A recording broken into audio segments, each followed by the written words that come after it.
हम चुप्पी साध कर नहीं बैठेंगे।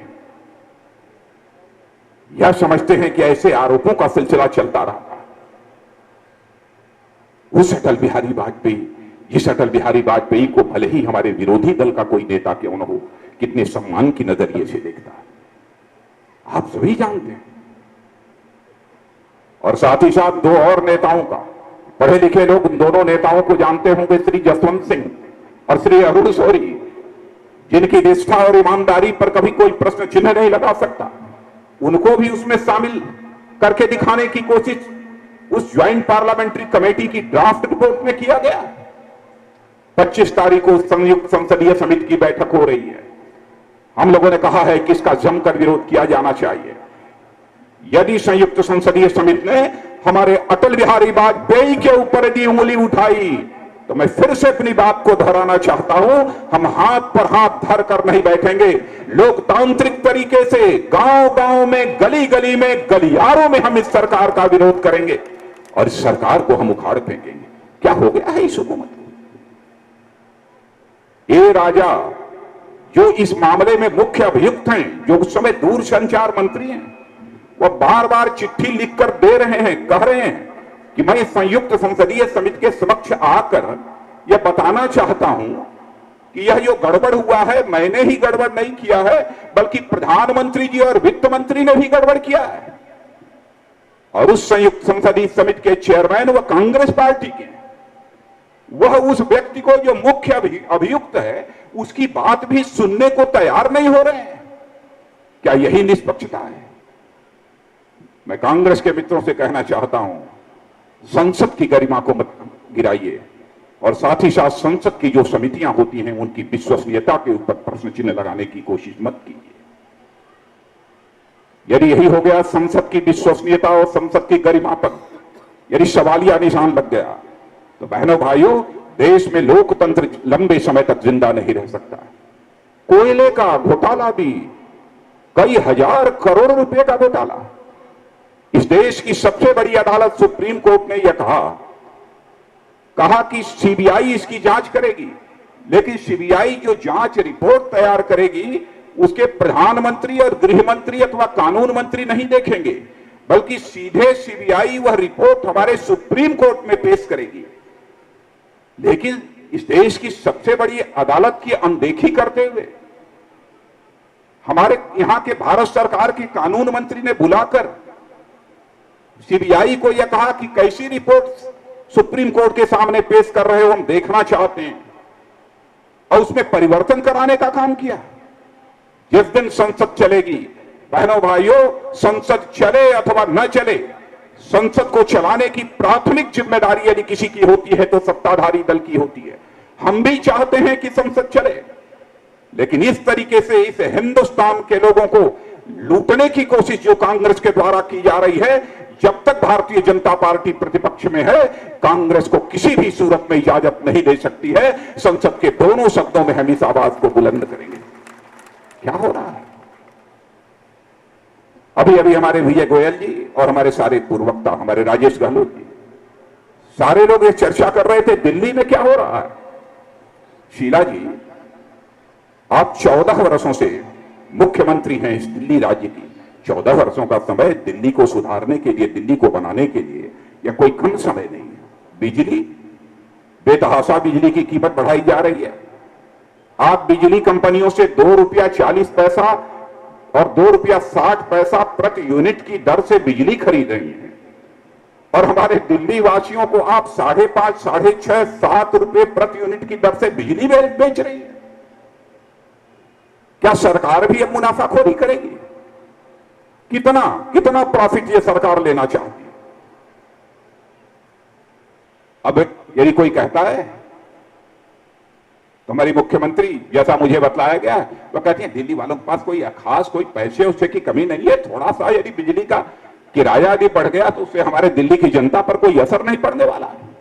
मैं बधाई देना चाहता हूं विजय गोयल जी आपको कि आपने यहां की मूलभूत समस्याएं, जमीनी समस्याओं को पकड़ा है, और आपने जो वचन दिया है, यह जनता अगली बार दिल्ली में सरकार बनाएगी और वह वचन पूरा होना चाहिए। और मैं जनता को अपनी तरफ से विश्वास दिलाना चाहता हूं अपनी तरफ से विश्वास दिलाना चाहता हूं कि जब तक मैं पार्टी का अध्यक्ष रहूंगा और यहां पर भारतीय जनता पार्टी की दिल्ली में सरकार बनेगी बहनों भाइयों, तो मैं स्वयं इसकी मॉनिटरिंग करूंगा, जांच करूंगा कि यह जो वादा भारतीय जनता पार्टी ने किया है उस वादे को पूरा किया है अथवा नहीं किया है। हम भारत की राजनीति और नेताओं के प्रति विश्वास का संकट किसी भी सूरत में नहीं पैदा होने देंगे। वैसे ही पानी की भी कीमत बढ़ाई जा रही है। हमारी कॉलोनियां अनधिकृत कॉलोनियों का नियमित नहीं किया गया अभी तक, वैसे ही पड़ी हुई हैं। अभी हमसे चर्चा कर रहे थे प्रवेश वर्मा, रामेश्वर जी चौरसिया, यह कह रहे थे कि कई साल पहले यह वादा किया गया था झुग्गी झोपड़ी में रहने वालों से कि तुम्हारे लिए फ्लैट बन रहा है, जल्दी ही तुमको फ्लैट आवंटित कर दिए जाएंगे। फ्लैट बनकर तैयार है, अभी उसका आवंटन नहीं हुआ, लेकिन जिस दिन हमारी सरकार बनेगी उसके 1 महीने के अंदर फ्लैटों का आवंटन प्रारंभ हो जाएगा। हम दिल्ली की समस्याओं को अच्छी तरह समझते हैं, बहुत सारी समस्याओं की इन्होंने चर्चा की है। और बहनों भाइयों, बड़ी संख्या में आप सब किसान यहां मौजूद हैं और इस सच्चाई को आपको भी समझना चाहिए।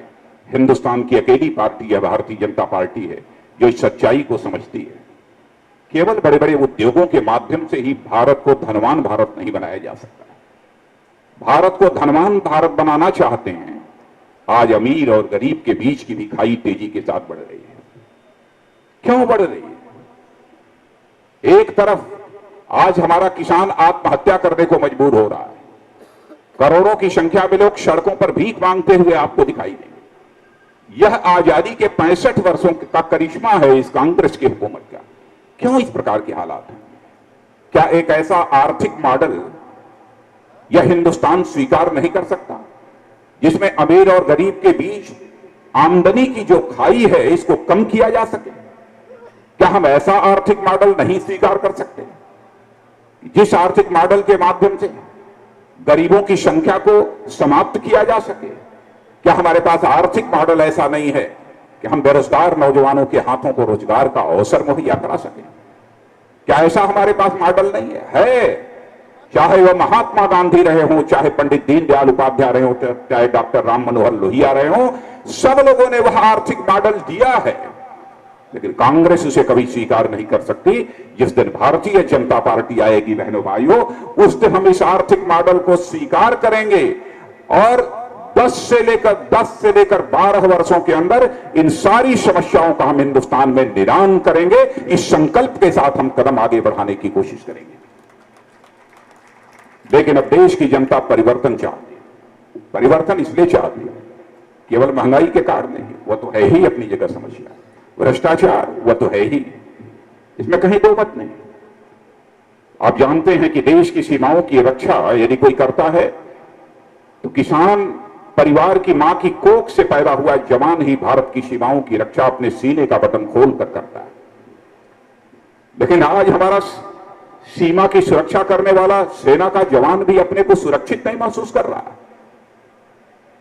पाकिस्तान के सेना के जवान आते हैं, हमारे 2 सेना के जवानों का सिर कुचल देते हैं, सिर धड़ से अलग करके ले जाते हैं। और इस सरकार को जो पाकिस्तान को मुंहतोड़ जवाब देना चाहिए, यह सरकार पाकिस्तान को मुंहतोड़ जवाब नहीं दे पा रही है। बहनों भाइयों, मैं समझता हूं कि यदि भारतीय जनता पार्टी का कोई प्रधानमंत्री रहा होता तो डंके की चोट पर वह फैसला करता। यदि हमारे 2 सेना के जवानों का, हमारे देश 2 सेना के जवानों का सिर कुचला है, धड़ से अलग ले गए, तो हम इसका मुंहतोड़ जवाब देंगे। और चटपट उसका जवाब देने का काम यदि कोई करता तो भारतीय जनता पार्टी का ही प्रधानमंत्री का। लेकिन प्रधानमंत्री तो ऐसा होना चाहिए बहनों भाइयों जिसका कलेजा शेर का हो, लेकिन उसके अंदर संवेदनशीलता भी हो। संवेदन शून्य व्यक्ति कभी भी जनता का कल्याण नहीं कर सकता। यहां पर आए दिन बलात्कार की घटनाएं हो रही हैं।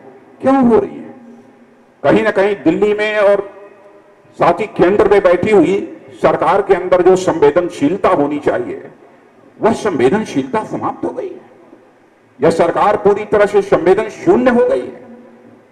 और बहनों भाइयों, किसी अच्छी सरकार की पहली शर्त यह हुआ करती है कि उस सरकार के अंदर संवेदनशीलता होनी चाहिए। और ऐसी सरकार चलाकर हम लोगों ने दिखाया है। चाहे आप गुजरात देख लीजिए, चाहे मध्य प्रदेश, चाहे छत्तीसगढ़, कहीं चले जाइए, गोवा चले जाइए, बहनों भाइयों, आपको देखने को मिलेगा सबसे बेहतर हुकूमत इस हिंदुस्तान में भी चलाने वाली कोई पार्टी है तो भारतीय जनता पार्टी है। यह मैं नहीं कह रहा हूं, भारत ही नहीं, दुनिया की सर्वेक्षण एजेंसियों ने भी सर्वेक्षण करने के बाद यह कहा है कि हिंदुस्तान की सरकार चलाने वाली सबसे बेहतर यदि कोई पार्टी है तो उस पार्टी का नाम है भारतीय जनता पार्टी। यह हम सबके लिए गौरव की बात है। और इस देश में जो सकल घरेलू उत्पादन है उसमें अधिकतम योगदान यदि किसी का है तो भाजपा शासित राज्यों का अथवा एनडीए शासित राज्यों का ही सबसे बड़ा योगदान है। तो आज तो जनता की अदालत के सामने खड़े होकर यही अपील करने के लिए आया हूं बहनों भाइयों कि आप सबका सहयोग और समर्थन भारतीय जनता पार्टी को प्राप्त होना चाहिए, क्योंकि दिल्ली भी परिवर्तन चाहता है और देश भी परिवर्तन चाहता है। इसलिए आइए, आप सबके सहयोग से, आप सबके समर्थन से, आप सबके संकल्प के आधार पर हम दिल्ली की भी सरकार बदलेंगे और साथ ही साथ केंद्र की भी सरकार बदलेंगे और भारत को हम दुनिया का एक महान भारत बनाने में कामयाबी हासिल करेंगे। इन्हीं शब्दों के साथ आप सभी को धन्यवाद देते हुए अपना निवेदन समाप्त करते हैं।